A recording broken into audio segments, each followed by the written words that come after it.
প্রকাশের অঙ্গীকার করে রাজসাক্ষী হয়েছেন।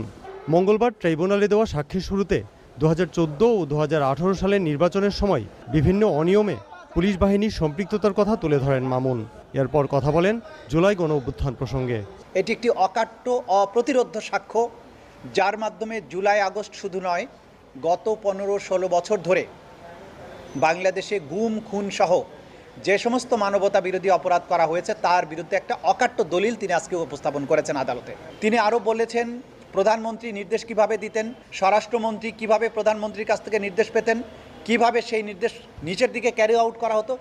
এই যে সামগ্রিক বিষয়, একটা ওয়াইড স্প্রেড সিস্টেম্যাটিক অ্যাটাক প্রমাণ করার জন্য যা কিছু এলিমেন্টস দরকার, সেগুলো আজকের এই সাক্ষ্য তার অফিসিয়াল পজিশন থাকার কারণে তিনি জানেন বলে আদালতের কাছে তুলে ধরেছেন। সাবেক আইজিপি বলেন, অনেক পুলিশ কর্মকর্তা শেখ হাসিনার সাথে সরাসরি যোগাযোগ রক্ষা করে চলতেন, আর সমন্বয়কদের আটক করার পর